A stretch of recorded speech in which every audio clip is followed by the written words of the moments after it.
this is Amir Haider Memon, Maths teacher at Bera Foundation College, Hoshiarpur.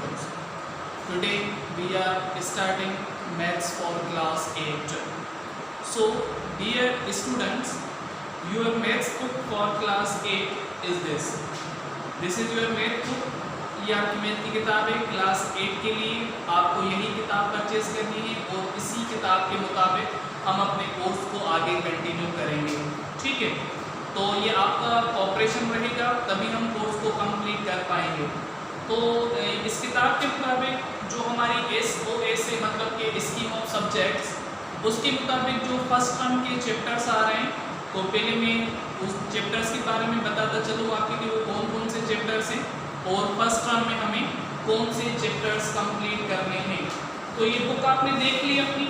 इसी book के मुताबिक हम अपने फर्स्ट टर्म के चैप्टर्स लिख रहे हैं, सिर्फ और सिर्फ फर्स्ट टर्म के first term chapters.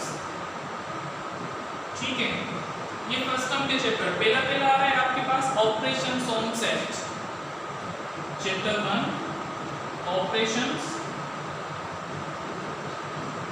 On sets. उसके बाद आ रहा है आपके पास चैप्टर नंबर 2 है squares and square roots. Chapter number 2 है आपके पास squares and square roots. Chapter number 2 squares and square roots. Chapter number 3 है क्यूब एंड क्यूब रूट्स, इसी से रिलेटेड है। Chapter number 3 cube and cube root. ठीक है, उसके बाद फिर स्कीम में आ रहा है chapter number 7 profit loss insurance and taxes. Chapter number 7 profit loss insurance and taxes, profit loss insurance and taxes. ठीक है, उसके बाद आ रहा है आपके पास chapter number 8 compound proportion and banking. Chapter number 8 है आपके पास compound proportion and banking. So this is your chapter number 8 in our SOS। Chapter number 10 है averages.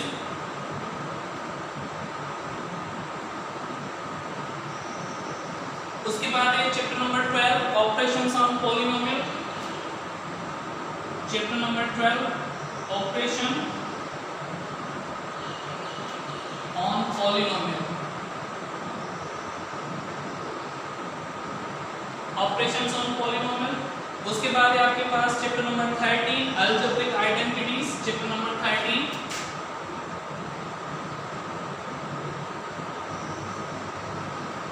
Algebraic identities. Chapter number 14 है, ये फर्स्ट टर्म का लास्ट चैप्टर आ रहा है आपके पास। Chapter number 14 factorization of algebraic expressions, factorization of algebraic expressions, factorization of algebraic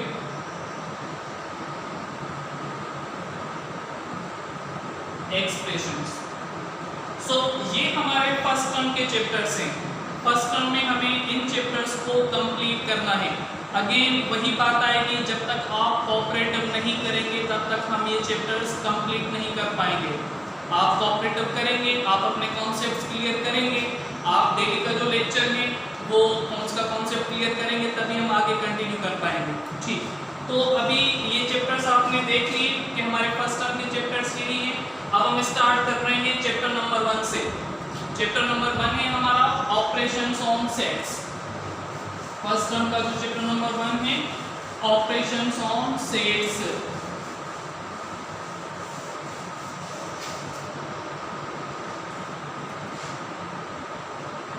chapter number 1 operations on sets.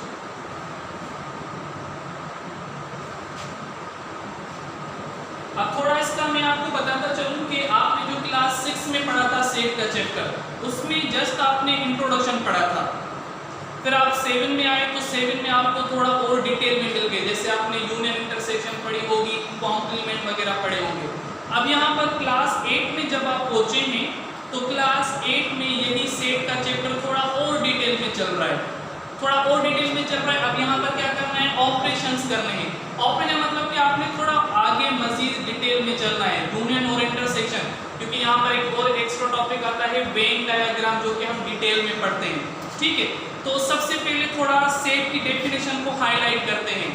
Set की डेफिनेशन आपने 6 किताब में देखेंगे अगर तो सेम मिलेगी, 7 में भी सेम मिलेगी, 8 की किताब में, इवन जब आप मैट्रिक क्लास में आएंगे या जब आप फर्स्ट ईयर की क्लास में आएंगे तो फिर भी आपको सेट की डेफिनेशन सेम ही मिलेगी। तो यहाँ पर हम सबसे पहले सेट की डेफिनेशन से स्टार्ट कर रहे हैं। डेफिनेशन है आपके पास collection of well defined and distinct objects. Distinct objects, आप सबको तो लाजमन ये डेफिनेशन याद होगी। एक लाइन की डेफिनेशन है, बार बार पढ़ने से ये डेफिनेशन आपको याद तो हो गई, लेकिन इसको थोड़ा समझते हैं। किस तरह से समझते हैं? By the meaning of the word collection, it means it's a group, मतलब कि ये ग्रुप है। ग्रुप किस चीज का है? वेल डिफाइंड और डिस्टिंक्ट चीजों का ग्रुप है। मतलब कि यहाँ पर तो एक आपके पास वेल डिफाइंड चीजें होनी चाहिए और उसके बाद आपके पास डिस्टिंक्ट चीजें होनी चाहिए। मसलन आपने ये भी पढ़ा होगा ना कि सेट में रिपीटेड मेंबर्स नॉट अलाउड होते हैं। हम सेट में रिपीटेशन अलाउ नहीं करते। रिपीटेशन अलाउ क्यों नहीं करते? क्योंकि आपकी डेफिनेशन में ही यही लिखा हुआ है कि आपने सेट में डिस्टिंक्ट ऑब्जेक्ट उठाने हैं, अलग अलग ऑब्जेक्ट्स उठाने हैं, सिमिलर ऑब्जेक्ट्स नहीं उठाने आपने। तो ये आमतौर पर क्वेश्चन पूछा जाता है कि why there is no repetition in set. Set में रिपीटेशन क्यों नहीं की जाती? सेट में एलिमेंट्स की रिपीटेशन क्यों नहीं की जाती? यहाँ पर एक एग्जांपल लिख रहा हूं मैं, say for example A B C D B और ई।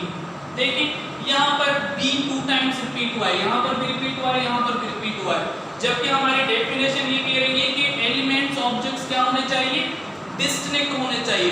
तो मतलब ये सेट की डेफिनेशन को फॉलो नहीं करता, इसलिए हम इसको सेट कंसीडर नहीं करेंगे। सेट वो होगा जिसमें क्या हो, आपके ऑब्जेक्ट्स क्या होने चाहिए? डिस्टिंक्ट होने चाहिए। ऑब्जेक्ट्स क्या होने चाहिए आपके पास? डिफरेंट होने चाहिए। दूसरी बात आ जाती है वेल डिफाइंड की, कि वेल डिफाइंड किस तरह से? से फॉर एग्जांपल एक एग्जांपल को कंसीडर करते हैं यहाँ पर कि बी लिखा हुआ है 1 2 3, ठीक है। यहाँ पर 3 ऑब्जेक्ट्स का, 3 मेंबर्स का एक सेट लिखा है मैंने, ठीक है। अब वेल डिफाइंड हम किस तरह से समझेंगे यहाँ पर कि वेल डिफाइंड अगर हम इसकी डिक्शनरी मीनिंग ले लें तो मतलब कि प्रॉपरली डिफाइंड की भी हो, एक चीज जो हमें समझ में आए, हम उसको पहचान सकें कि वो किससे बिलोंग कर रही है। यहाँ पर देखें जो सेट का नेम है वो है बी और इसके जो एलिमेंट्स हैं, एलिमेंट्स कौन कौन से? 1 2 3, 3 इसके एलिमेंट्स हैं, ठीक है।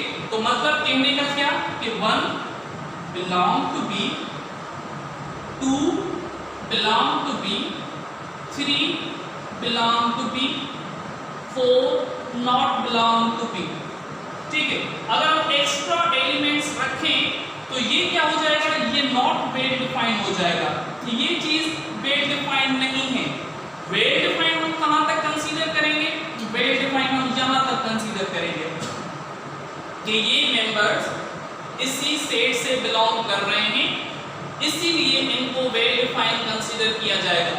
1 भी बी से बिलोंग कर रहा है, 2 भी बी से बिलोंग कर रहा है, 3 भी बी से बिलोंग कर रहा है। अगर यहाँ पर हमने 4 लिखा है, 4 बी से बिलोंग नहीं कर रहा, तो ये वेल डिफाइंड कंसीडर नहीं किया जाएगा, ये चीज वेल डिफाइंड कंसीडर नहीं की जाएगी। वेल डिफाइंड हम कहां से कंसीडर करेंगे? 1 2 3, इन 3 एलिमेंट्स को, इन 3 मेंबर्स को हम क्या करेंगे? वेल डिफाइंड कंसीडर करेंगे। तो ये सिंपली आपको बताया जा रहा था सेट की डेफिनेशन के बारे में कि सेट क्या है? एक ग्रुप है, एक कलेक्शन है। किन किन चीजों की कलेक्शन है आपके पास? एक तो वेल डिफाइंड होनी चाहिए, मतलब कि जो एलिमेंट्स हैं उसी सेट से बिलोंग होने चाहिए, और दूसरी चीज के डिस्टिंक्ट, अलग-अलग होने चाहिए। हर एक मेंबर की, हर एक ऑब्जेक्ट की जो प्रॉपर्टी है दूसरे से अलग होनी चाहिए। जिस तरह से यहाँ पर b 2 टाइम्स लिखा हुआ था, मतलब it's not a proper set, ये एक डिस्टिंक्ट सेट नहीं है, डेफिनेशन को फॉलो नहीं कर रहा, इसलिए सेट में रिपीटेड डिजिट्स अलो नहीं होते। ठीक, तो अब ये डेफिनेशन आपकी यहाँ पर क्लियर हो गई।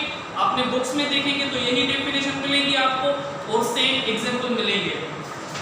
उसके बाद आपके पास बुक में सेट के टाइप्स हैं, बल्कि उसके बाद आपके पास नंबर्स बताए जा रहे हैं कि कुछ स्पेशल टाइप्स ऑफ नंबर्स मिले हुए हैं।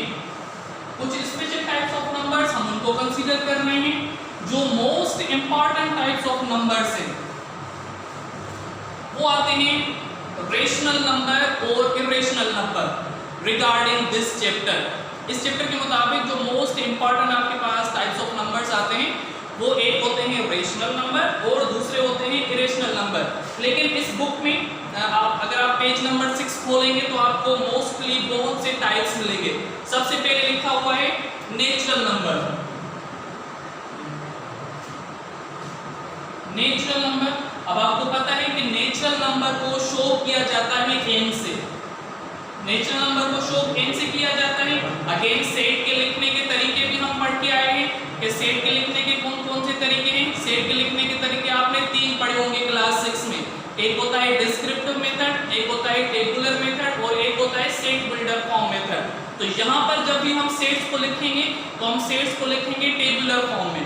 तो नेचुरल नंबर के जो सेट होते हैं, कर्ली ब्रैकेट स्टार्ट कर ली हमने, natural numbers are always start from 1 से स्टार्ट होते हैं और वो कंटिन्यू रहते हैं 1 2 3 4। ठीक है, ये आपके पास नेचुरल नंबर का सेट है। दूसरा लिखा हुआ है इसी बुक के पेज नंबर 6 पर होल नंबर्स। होल नंबर्स को W से शो किया जाता है। अगेन कर्ली ब्रैकेट स्टार्ट करेंगे तो होल नंबर 0 से स्टार्ट होते हैं, 0 1 2 3, ये आ गए आपके पास होल नंबर्स। अगेन एक और सेट आता है आपके पास इंटीजर्स। इंटीजर्स को z से शो किया जाता है। जिस तरह से नेचुरल नंबर को n से शो किया जा रहा था, होल नंबर्स को w से शो किया जा रहा था, इंटीजर्स को i से शो नहीं कर रहे बल्कि इंटीजर्स को हम z से शो कर रहे हैं। ये उम्मूमन एक MCQ टाइप क्वेश्चन आ जाता है कि how you can recognise set of integers. फिर नीचे ऑप्शंस दिए होते हैं, नेचुरल नंबर का n दी हुई होती है, i दी हुई होती है, z दी हुई होती है, o दी हुई होती है। तो वहां पर आपको क्या करना होता है, करेक्ट ऑप्शन चूज करना होता है। और इंटीजर सेट की जो सिंबल होती है वो z होती है।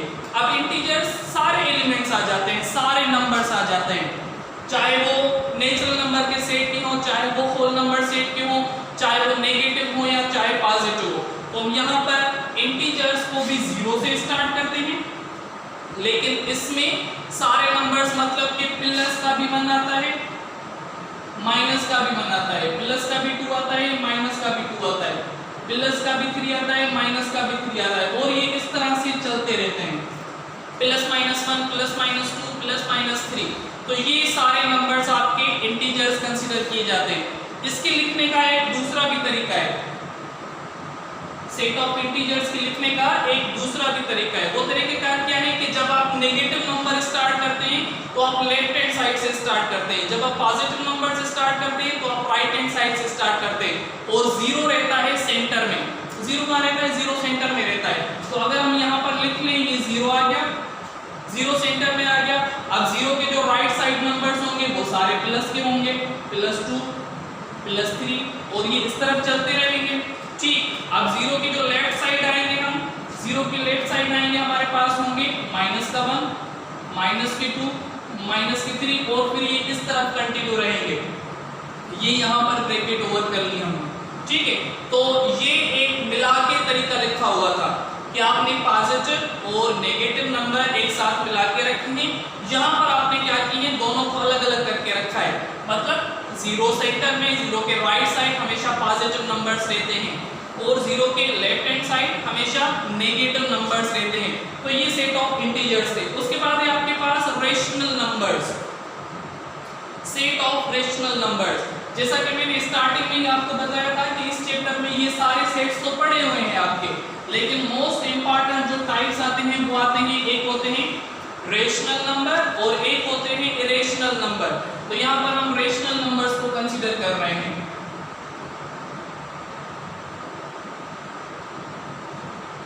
Irrational numbers.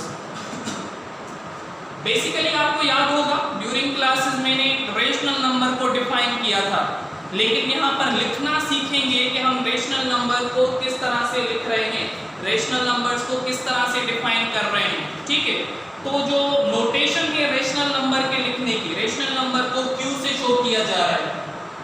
Q stands for rational number. Curly bracket started and it is written in set builder notation. X such that x is equals to P by Q. X such that x is equals to P by Q. Where P and Q? P and Q belongs to set of integers. आगे ये बताया जा रहा है कि and Q is not equal to 0. इस notation को थोड़ा समझें। ये नोटेशन सेट बिल्डर नोटेशन में लिखी हुई है। जब आपने तीन तरीके पढ़े थे, टाइप्स पढ़े थे सेट के लिखने के, तो उनमें एक नोटेशन थी सेट बिल्डर नोटेशन, जिसमें हम क्या कर रहे थे, सेट को सिंबल्स में लिख रहे थे। तो ये बेसिकली रेशनल नंबर का सेट उसी नोटेशन में लिखा हुआ है। सेम वैसे आप इरेशनल नंबर उठाएंगे और इरेशनल नंबर को आई से, डबल आई से शो किया जाता है। आई देकर मतलब यहाँ पर आर, इस तरह से इरेशनल नंबर की नोटेशन होती है। किसी भी किताब में देखेंगे तो ये इरेशनल नंबर को भी इसी तरीके से शो किया जाता है, मतलब कि सिंबल फॉर्म में x such that x is equal to p by q। p by q, अब यहाँ पर हम क्या करते हैं, यहाँ पर हम इक्वल की जगह नॉट इक्वल टू लिखते हैं, कि मतलब रेशनल और इरेशनल बेसिकली ये एक दूसरे के अपोजिट वाले सेट हैं, एक दूसरे के क्या है, अपोजिट वाले सेट है। यहाँ पर हम क्या कर रहे हैं, यहाँ पर हम लिख रहे हैं कि is equal to p by q, is equal to p by q, और यहाँ पर लिख रहे हैं हम not equal to p by q। और again same condition, p q belongs to set of integers and q not equal to 0। थोड़ा सा इनको हाईलाइट करते हैं। इनको हाईलाइट इस तरह से किया जाता है कि ऊपर लिखा हुआ है p by q, मतलब अपॉन वाले नंबर। ये बात मैंने आपको बार-बार बताई थी क्लास में कि वो नंबर जो न्यूमिनेटर और डिनोमिनेटर में लिखे जाएं, उन नंबर्स को रेशनल नंबर बोला जाता है, और वो नंबर्स जो न्यूमिनेटर और डिनोमिनेटर में ना लिखे जाएं, मतलब हम जिनको लिख ही ना पाए न्यूमिनेटर और डिनोमिनेटर में, तो उन नंबर्स को हम इरेशनल नंबर्स बोलते हैं। क्लियर? तो यहाँ पर equal to p by q का मतलब है कि आपने न्यूमिनेटर और डिनोमिनेटर में लिखना है, तो ये शो करेगा रेशनल नंबर को। Not equal to p by q लिखा है, मतलब कि हम न्यूमिनेटर और डिनोमिनेटर में नहीं लिख सकते। नहीं लिख सकते का मतलब है कि ये क्या है, ये सेट ऑफ इरेशनल नंबर्स है। ये सेट ऑफ क्या है, ये सेट ऑफ इरेशनल नंबर्स। ठीक है, उसके बाद आपके पास इवन नंबर आते हैं जो 2 से स्टार्ट होते हैं, ऑड नंबर्स होते हैं जो 1 से स्टार्ट होते हैं, फिर प्राइम नंबर आ जाते हैं जो 2, 3, मतलब जिन पे 1 की टेबल भी जाए और खुद के नंबर की भी टेबल जाए, तो वो होते हैं आपके पास प्राइम नंबर्स। ठीक है, तो ये थे सिंपली आपके पास टाइप्स ऑफ नंबर।